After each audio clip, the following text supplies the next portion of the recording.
Ozone को तो पढ़ ही चुके हैं। ओजोन के बाद पढ़ेंगे सल्फर को। सल्फर का एक और नाम है बेटा गंधक। सल्फर को नॉर्मली अगर हम लोग देखें व्यापारिक नाम के हिसाब से अगर उसको देखें तो सल्फर का नाम गंधक भी है। और भारत में भी कई ऐसे सोर्स हैं, ऐसी जगह हैं जहां से हम लोग सल्फर को प्राप्त करते हैं। अगर मैं सल्फर को स्टडी में आगे बढ़ाऊं कि और सल्फर को आगे विषय में क्या जानना चाहिए, तो हम सबसे पहले इस बात को देखेंगे कि सल्फर के कितने अपर रूप होते हैं। अपर रूप का मतलब समझते हो? अपर रूप का मतलब होता है जब कोई एक ही तत्व विभिन्न प्रकार की अरेंजमेंट बनाते हुए, विभिन्न प्रकार के जुड़ने के तरीके बनाते हुए अलग अलग रूपों को धारण करता है। हम इन सभी अलग अलग रूपों को कहते हैं कि ये उस पदार्थ के अपर रूप हैं। जैसे सल्फर की बात की जाए तो सल्फर अलग अलग प्रकार से अरेंजमेंट बनाकर 3 प्रकार के रूपों को मुख्य रूप से धारण करता है। पहला अल्फा सल्फर, दूसरा मैंने लिख रखा है बीटा सल्फर जिसको मोनोक्लिनिक भी कहते हैं, तीसरा कहता है प्लास्टिक सल्फर। अब बात आती है क्या सर इसके अलावा कोई सल्फर और है? हाँ बेटा, अन्य भी सल्फर है। इसके अलावा भी बहुत सारे प्रकार का सल्फर है, क्योंकि प्रकृति में इन 3 सल्फर को छोड़कर जो बाकी टाइप के सल्फर हैं उनकी अमाउंट बहुत कम है। और क्योंकि अमाउंट उनकी बहुत कम है, हम उन प्रकार के सल्फर को स्टडी में नहीं रखते। ये जरूर ध्यान रखते हैं कि क्या इसके अलावा भी किसी प्रकार का सल्फर है, तो हाँ इसके अलावा भी किसी प्रकार का सल्फर है, लेकिन क्योंकि उनकी अमाउंट बहुत कम है हम उन प्रकार के सल्फर को स्टडी में नहीं लाते। तो अगर मैं चेक करूं तो उसमें से सल्फर के 3 प्रमुख अपर रूप हैं। पहला अपर रूप अगर हम देखें तो इसको रोम्बिक सल्फर बोलते हैं, विषम लंबाक्ष कहते हैं, और एक नाम है इसका अष्टफलकी सल्फर भी कहते हैं। और इन सभी सल्फर को एक और नाम से जाना जाता है अल्फा सल्फर। तो इसको अगर सारे नामों से में से किसी नाम से आ जाएगा आप एक ही अर्थ समझोगे, अल्फा सल्फर। तो रोम्बिक सल्फर, विषम लंबाक्ष, अष्टफलकी या अल्फा सल्फर एक ही चीज है। अब सबसे पहले अब हम बात करते हैं कि ये प्राप्त कहां से होता है। तो बेटा जिस प्रकार से खानों के अंदर कोयला प्राप्त होता है, वैसे ही बहुत सारे भूमिगत ऐसे क्षेत्र भी हैं जहां पर खुदाई करने पर क्या मिलता है? सल्फर। अब बात आएगी सर इस भूमिगत क्षेत्रों से खुदाई करने पर सल्फर मिलता है, कौन सा सल्फर मिलता है? तो अधिकांश मात्रा में आपको अल्फा सल्फर ही मिलता है। जब ज्यादा आपको मिलेगा उसमें से जो मोस्ट ऑफ द पार्ट होगा वो अल्फा सल्फर का होगा। अभी इसको पढ़ना स्टार्ट करते हैं। अल्फा सल्फर में से गुण क्या क्या होते हैं इसके? पहला, इसका गलनांक 385.8 केल्विन होता है। एक और चीज मैं बता दूं, 385 केल्विन याद कर लिया हो गया। ये जबरदस्ती बिल्कुल आपके ऊपर नहीं कि 385 केल्विन बिल्कुल याद ही करके रखना है, 0.8 भी बताना है। बेटा टेम्परेचर मैं मानता हूं कि क्रिस्टलीय ठोस पदार्थों का फिक्स है, लेकिन आप 385 के लगभग लिखाओगे, कोई प्रॉब्लम आपको नहीं है उससे। याद कर सकते हैं तो पूरा याद कर लें। 385.8 केल्विन कहता है यह सल्फर का सबसे स्थायी रूप है। अगर मैं सल्फर के स्टेबल फॉर्म को देखूं, सबसे टिकाऊ रूप, स्टेबल का मतलब टिकाऊ, सबसे टिकाऊ रूप को देखूं तो अल्फा सल्फर ही सबसे ज्यादा टिकाऊ होता है। क्या बोलता है आगे? सल्फर के अन्य रूप भी इसी रूप में परिवर्तित हो जाते हैं। मैं क्या सोचता हूं, देखो इसका अर्थ क्या है। अगर आपने कभी बीटा सल्फर प्राप्त भी कर लिया, आपने कभी प्लास्टिक सल्फर प्राप्त भी कर लिया, तो अगर प्लास्टिक सल्फर को भी आप रखा रहने दोगे तो प्लास्टिक सल्फर भी अपनी अरेंजमेंट को चेंज करते करते करते करते अपनी अरेंजमेंट को अल्फा सल्फर की तरह क्या कर लेगा? बना लेगा। इसलिए हमारे पास चाहे जो सल्फर प्राप्त हो, अगर हम उसको कुछ दिन तक रखे रहेंगे तो जो अन्य सल्फर के पार्टिकल्स होते हैं, मॉलिक्यूल होते हैं, वो सब आपस में अरेंजमेंट को बदलते रहते हैं। बदलते बदलते अपनी अरेंजमेंट कैसे कर लेते हैं? जैसी अल्फा सल्फर की होती है। तो इस बात को बहुत ध्यान रखने वाली चीज है कि कोई भी सल्फर इतना अधिक स्थायी नहीं है जितना कि अल्फा सल्फर स्थायी है। मैं नेक्स्ट नंबर को पढ़ूंगा। कहता है अल्फा सल्फर अगर देखा जाए तो कहता है जल में अत्यंत घुलनशील है। इसमें से थोड़ा सा बेटा गलत लिखा हुआ है, जल में अघुलनशील है। बेटा इसको सही कर लेना थोड़ा सा। जो अल्फा सल्फर होता है ये जल में अघुलनशील होता है, पानी पर तो घुलता ही नहीं किसी हालत में। बेंजीन, एल्कोहल और ईथर में अगर मैं इसको घोल के देखता हूं तो इसकी घुलनशीलता कम है, अल्प है। लेकिन अगर कार्बन डाइसल्फाइड में मैं इसको घोलता हूं अल्फा सल्फर को, तो यह कार्बन डाइसल्फाइड में अत्यंत घुलनशील है। फिर से ध्यान रखना है, जल में बिल्कुल नहीं घुलता, एल्कोहल, ईथर और बेंजीन में कम घुलता है, कार्बन डाइसल्फाइड में बहुत अधिक घुलनशील है। अगर आप इसको कार्बन डाइसल्फाइड में इसको डिसॉल्व करोगे लगभग पूरा का पूरा घुल जाएगा। आगे नेक्स्ट नंबर को पढ़ेंगे, यह विद्युत तथा ऊष्मा का दुर्बल चालक है। यह भी इंपॉर्टेंट चीज है, आपसे पूछ लेता है कभी कभी कि अल्फा जो सल्फर होता है इसमें हीट और इलेक्ट्रिसिटी के प्रति कंडक्टिविटी कैसी होती है, तो बताओगे लो कंडक्टिविटी होती है। ना तो ऊष्मा का अधिक चालन कर सकता है और ना ही विद्युत का अच्छा चालक है ये। अभी नेक्स्ट नंबर पे, हाँ मैंने दुर्बल चालक साथ में मैंने लिख रखा है क्रिस्टली। ये भी ध्यान रखने वाली बात है कि अल्फा सल्फर जो है वो सल्फर का क्रिस्टलीय रूप है। क्रिस्टलीय रूप से एक बात समझ में आती है कि हमें ये पूछ लेना चाहिए क्रिस्टलीय रूप क्या होता है। जानते हो क्रिस्टलीय रूप क्या होता है? क्रिस्टलीय रूप होता है जब किसी एक, अभी ये तो जानते होगे कि किसी भी ठोस पदार्थ को बनाने में बहुत सारे अणु, परमाणु या आयन लग जाते हैं। अगर उन अणु, परमाणु या आयन की व्यवस्था एक निश्चित पैटर्न पर, पैटर्न समझ रहे हो ना, निश्चित पैटर्न पर है, तो हम ऐसे पदार्थ को बोलते हैं, कहते हैं ये क्रिस्टलीय है। मैं थोड़ी सी बात अगर यहां करूं, इतने एरिया पर बनाने की कोशिश करूं, ये पहला परमाणु या अणु, ये, और जस्ट इसी के नीचे अगर दूसरा अणु आता रहा,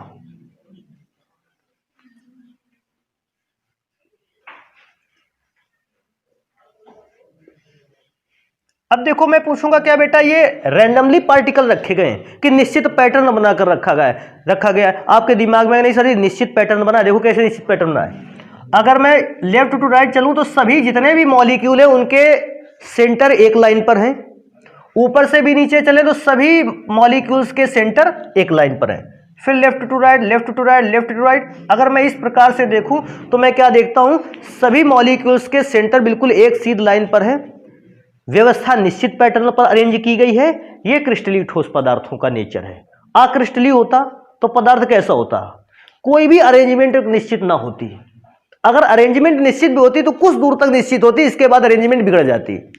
अब जगह बनाने के लिए मेरे पास ज्यादा नहीं है, एक काम कर लीजिए, इस क्रिस्टलीय को हटा देते हैं और इस क्रिस्टलीय की जगह पर किसको रखते हैं? अक्रिस्टलीय स्ट्रक्चर को। अगर उसने स्ट्रक्चर बनाया भी होगा तो कुछ देर तक स्ट्रक्चर अपने अरेंजमेंट में चलेगा और बेटा फिर उसका अरेंजमेंट क्या हो जाएगा? बिगड़ जाएगा। अभी इसको देखते हैं, इसमें पार्टिकल अवेलेबल है, मॉलिक्यूल अवेलेबल है, लेकिन मैं जब देखता हूं तो इसमें से मॉलिक्यूल्स की अरेंजमेंट का जो क्रम है ये अपनी समझ से बाहर है कि किस अरेंजमेंट में लगाए गए हैं। तो मैंने कहा कि ये अनिश्चित अरेंजमेंट बताओ इसको, क्योंकि अनिश्चित अरेंजमेंट है, ये अनिश्चित पैटर्न है, ये है अक्रिस्टलीय ठोस। ध्यान रखना, क्रिस्टलीय ठोस में जितना भी मॉलिक्यूल या पार्टिकल्स होते हैं वो सारे के सारे पार्टिकल एक निश्चित पैटर्न में बंधे हुए रखे रहते हैं, लेकिन अक्रिस्टलीय ठोस में ऐसा कुछ भी नहीं होता है। हो सकता है ऐसा कि कुछ मॉलिक्यूल निश्चित पैटर्न में बंधे हों, लेकिन इसके बाद मैं अदर मॉलिक्यूल को चेक करता हूं तो फिर वो निश्चित पैटर्न में ना बंधे हो, कुछ दूर तक पैटर्न बना हो, इसके बाद पैटर्न बिगड़ गया हो। अक्रिस्टलीय की पहचान है ये।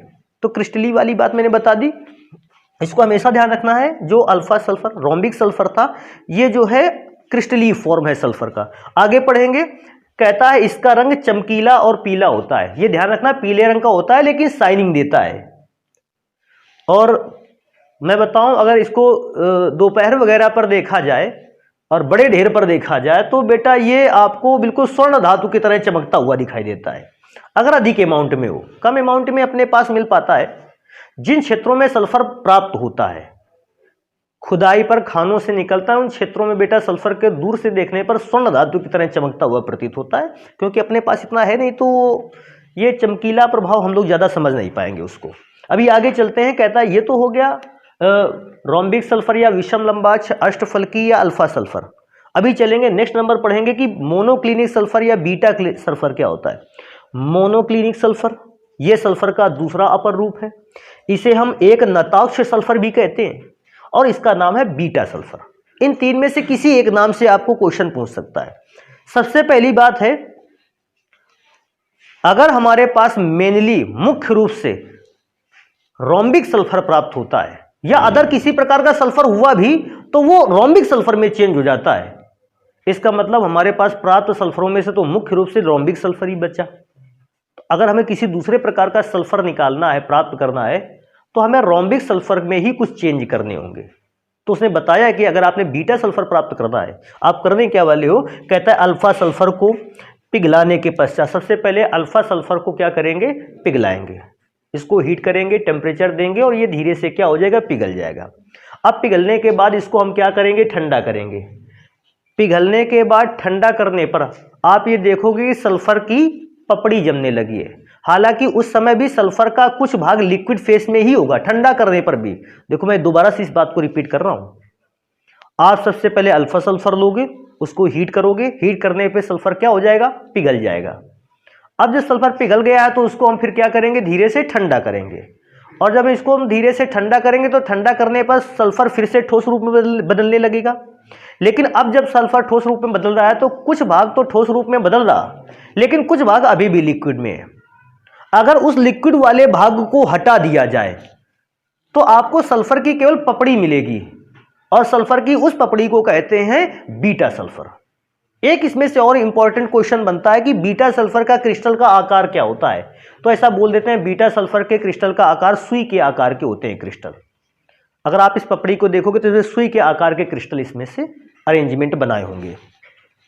तो ये हो गया बीटा सल्फर को बनाने की विधि। और हाँ, मैंने इसमें भी लिख रखा है ये भी कैसा होता है, क्रिस्टली, अर्थात एटम या मॉलिक्यूल या आयन की जो व्यवस्था होती है वो निश्चित पैटर्न पर है।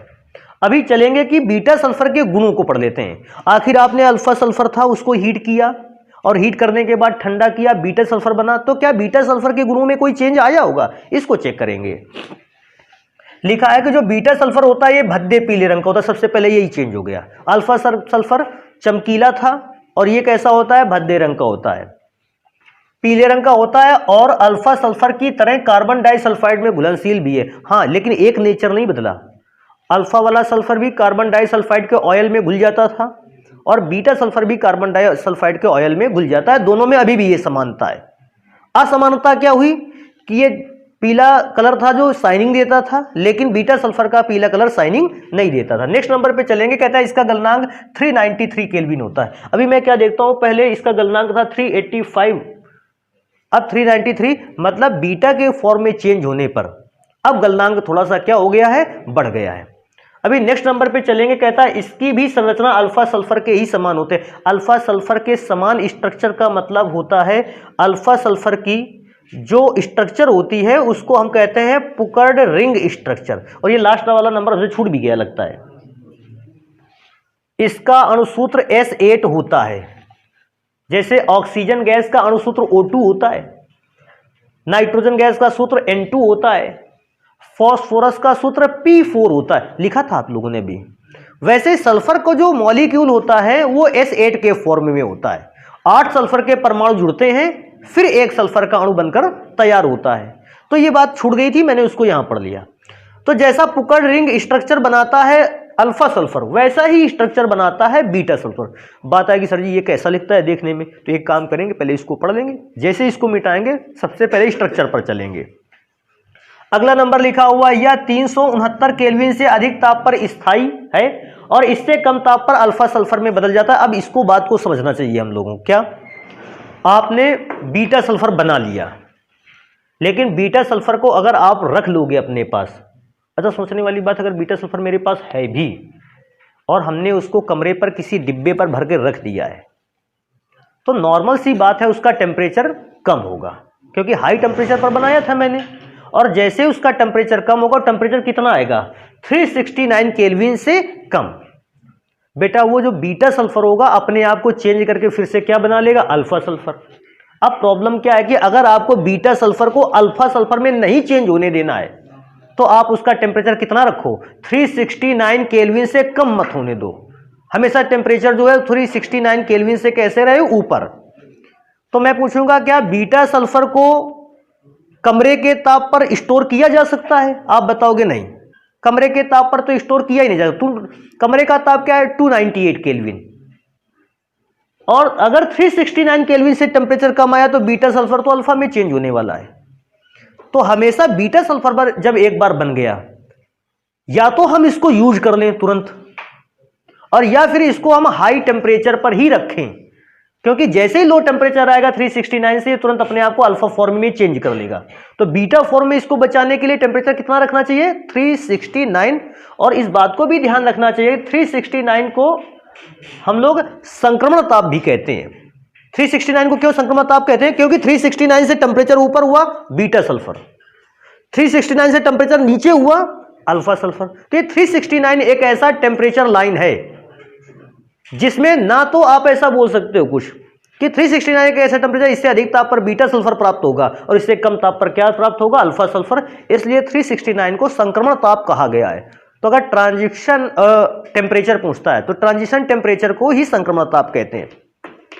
अगला नंबर लिखा है बेटा, कहता है स्थायी होता है, पर स्थायी होता है, इससे कम ताप पर यह अल्फा सल्फर में बदल जाता है। मैंने बताया अल्फा सल्फर। तो मैं पूछा करूंगा कभी कि बेटा अल्फा सल्फर और बीटा सल्फर में से अगर बीटा सल्फर को हमें स्टेबल बनाए रखना है, हमें टेम्परेचर कितना रखना होगा? आप तुरंत बताओगे 369।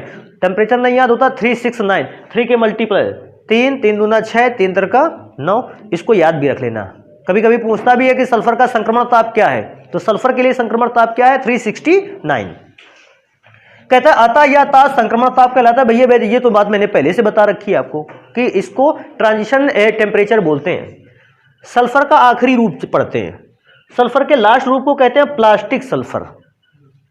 अब प्लास्टिक सल्फर भी इसलिए कहते हैं क्योंकि रबड़ की तरह मुलायम होता है, और क्योंकि रबड़ की तरह मुलायम होता है इसका प्लास्टिक सल्फर नाम रख दिया। मैं पढ़ के सुनाता हूं। सबसे पहले कहता है जब पिघले हुए सल्फर को, मतलब हमें सल्फर को क्या करना है? गर्म करना है, और गर्म करके जब सल्फर पिघल जाए उसके बाद आपको क्या करना है? को ठंडे जल में रखा जाता है। समझ गए ठंडे जल में रखने का मतलब? तो वह रबड़ की तरह कैसा हो जाता है? मुलायम। और जैसे ही रबड़ की तरह मुलायम हुआ, मैंने बता दिया कि ये कौन सा सल्फर है? Plastic sulphur. और पूछेगा प्लास्टिक सल्फर भी क्या क्रिस्टली होता है? हम बताएंगे नहीं, प्लास्टिक सल्फर जो होता है वो अक्रिस्टली है, अर्थात इसमें सल्फर के एटम्स की अरेंजमेंट क्या निश्चित पैटर्न पर है, किसी भी निश्चित पैटर्न पर नहीं है, अक्रिस्टली सल्फर है। मैं एक बात और समझता हूं, अगर हमसे कभी सल्फर का अक्रिस्टली रूप बताया जाएगा, प्लास्टिक सल्फर क्रिस्टली रूप पूछा जाएगा, तो हम दो के नाम बताएंगे, अल्फा और बीटा सल्फर को। नेक्स्ट नंबर में पढ़ता हूं। कहता है यह कुछ समय पश्चात पुनः अल्फा सल्फर में बदल जाता है। यार ये सबका रोग यही है, बीटा सल्फर भी कुछ समय तक रखा रहेगा, अल्फा सल्फर में बदल जाएगा, और प्लास्टिक सल्फर को भी अगर रख दोगे तो ये भी धीरे से कौन से सल्फर में बदल जाएगा? अल्फा। मैं क्या सोचता हूं, अल्फा सल्फर सबसे ज्यादा स्टेबल फॉर्म है। शायद मैंने लिखा भी था इस बात को वहां कि सबसे स्टेबल फॉर्म है। कोई भी सल्फर आप बनाकर तैयार करो, लेकिन उसको खुला छोड़ देते हो, वो तुरंत अपने आप को धीरे धीरे करते हुए अल्फा सल्फर में चेंज ही कर लेगा। नेक्स्ट नंबर है, इसका कोई निश्चित गलनांक नहीं होता। वैसे भी आप जानते हो किसी भी अक्रिस्टलीय ठोस पदार्थ का गलनांक निश्चित नहीं होता। क्रिस्टलीय ठोस पदार्थ का गलनांक शार्प होता है। शार्प कैसा मतलब? देखो आपको रीडिंग 385.8 केल्विन बता दी, इतनी एग्जैक्ट रीडिंग बता दी। लेकिन अब जब अक्रिस्टलीय ठोस की बात आती है तो बेटा फिर टेम्परेचर नहीं चलता, फिर टेम्परेचर की रेंज चलती है। रेंज का मतलब समझते हो ना? ये बताया जाएगा कि ऐसा कुछ बोला जाएगा। देखो मैं इससे रिलेटेड नहीं, अगली बात करता हूं, दूसरी चीज से रिलेटेड। कहेगा कि इस अक्रिस्टलीय ठोस पदार्थ के जो गलनांक है वो 40 से 60 केल्विन के बीच में रहता है, ऐसा कुछ बोलेगा। 40 से 60 ना तो एग्जैक्ट रीडिंग हमको बता ही नहीं रहा, हमको एक रेंज दे रहा है। क्योंकि रेंज दे रहा है हम जान गए ये पदार्थ कैसा है, अक्रिस्टलीय। अब ये रेंज क्यों देता है बेटा, इस पर तो तभी बात हो पाएगी जब हम लोग इसको मिटाएंगे, और मिटाएंगे लेकिन 2-3 नंबरों को पढ़ने के बाद, और फिर इस बात पर चर्चा करेंगे कि sharp boiling point melting point कब देता है और रेंज मेल्टिंग पॉइंट कब देता है, इस पर चर्चा करेंगे। लेकिन ध्यान रखने में क्रिस्टलीय ठोस पदार्थ शार्प मेल्टिंग पॉइंट देता है, बिल्कुल एग्जैक्ट रीडिंग दे देगा।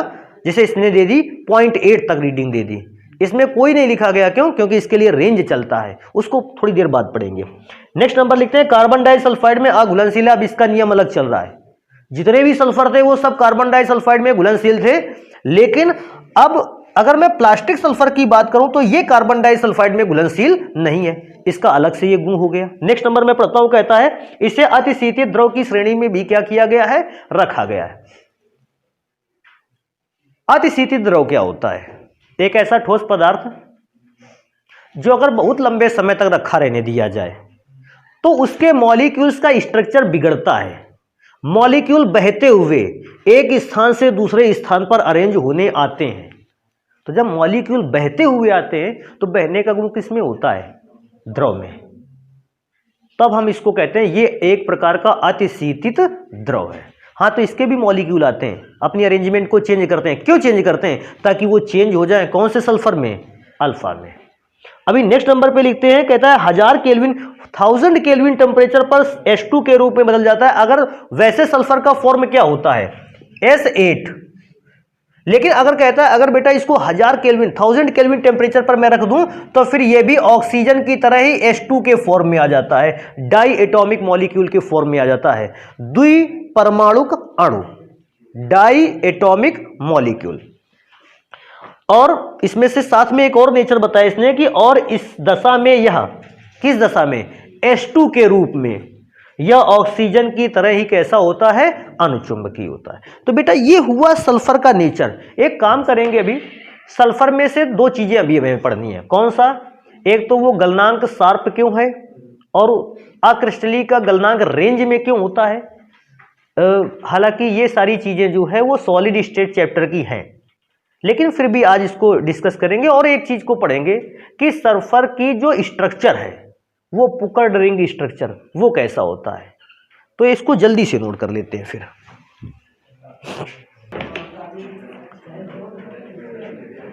उन्हीं दोनों क्वेश्चन को अब हल कर लेते हैं। पहला है पुकर्ड रिंग स्ट्रक्चर कैसा होता है सल्फर का। बिल्कुल बेटा आसान है, देखो इसको बनाना। W बनाना जानते हैं आप? बन गया। एक और W बनाना जानते हैं?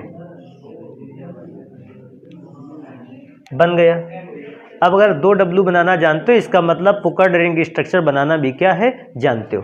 बेटा जहां जहां कॉर्नर है यहां पर किसको रख देना है?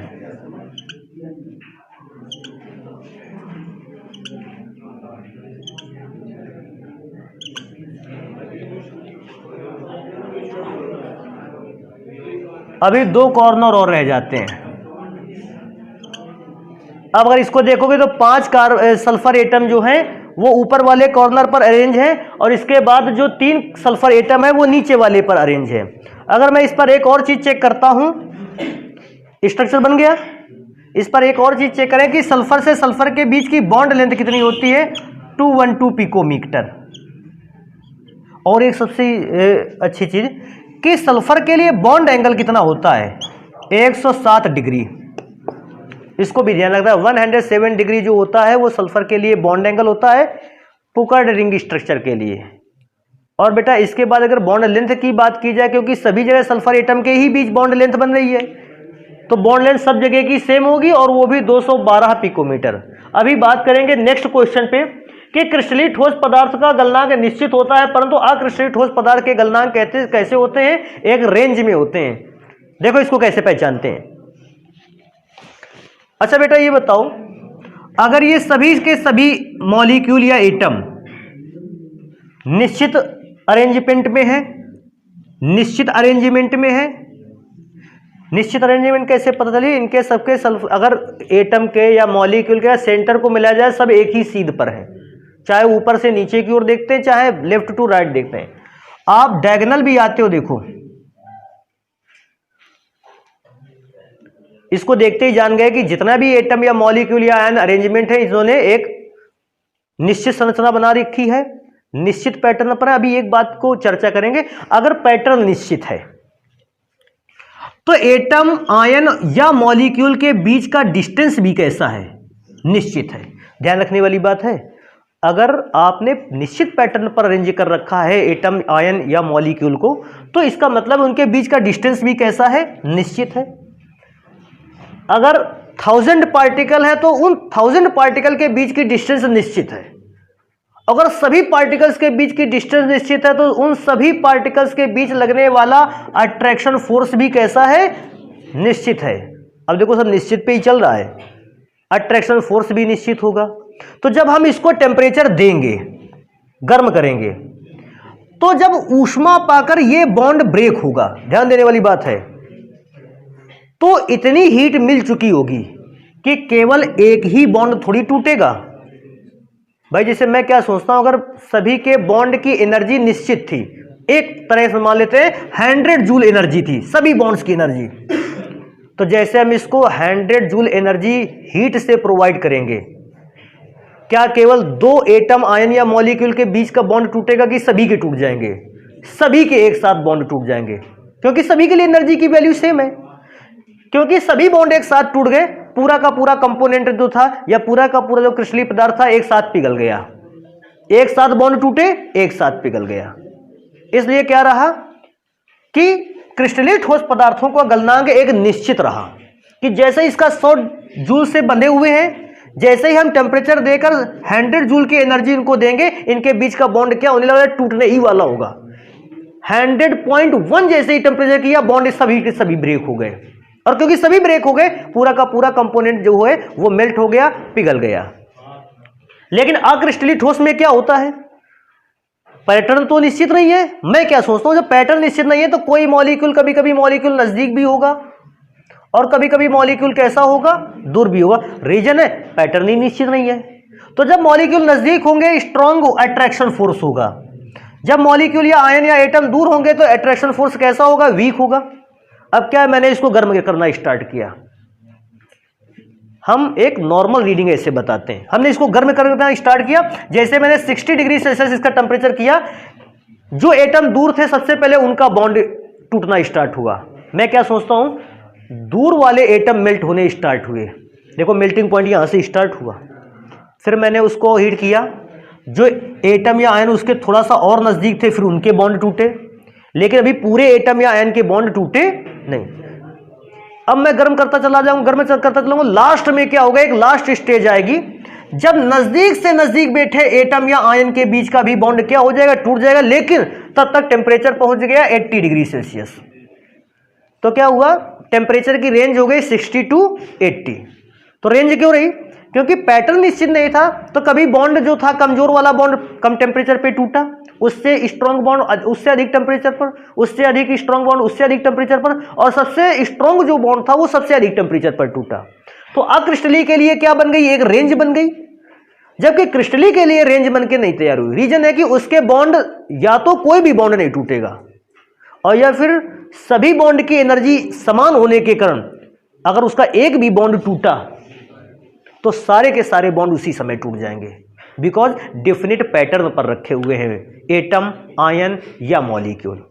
आपको कोई सारे 3 अक्षर बोलते चले जा रहे हो लगातार, एटम, आयन या मॉलिक्यूल, क्योंकि ठोस पदार्थ इन्हीं 3 चीजों से मिलकर बना होता है। या तो एटम परमाणुओं से मिलकर बना होगा, या मॉलिक्यूल अर्थात अणुओं से मिलकर बना होगा, या आयन अर्थात आयनों से मिलकर बना होगा। तो इस बात को समझ गए ना? रेंज क्यों होता है? संरचना निश्चित नहीं है, कभी कभी मॉलिक्यूल या एटम नजदीक भी हैं, कभी कभी दूर भी हैं। तो दूर वाले जल्दी से बॉन्ड तोड़ेंगे और नजदीक वाले जल्दी से बॉन्ड को नहीं तोड़ेंगे। तो निश्चित जगह पर बॉन्ड नहीं टूटा। 60 डिग्री सेल्सियस से बॉन्ड टूटना स्टार्ट हुए, 80 डिग्री सेल्सियस तक बॉन्ड ही टूटते रहे। तो रेंज बन गई 60 टू 80। तो बेटा आज इतनी क्लास में रखेंगे चीजों को, नेक्स्ट क्लास में पढ़ेंगे सल्फर डाइऑक्साइड गैस को।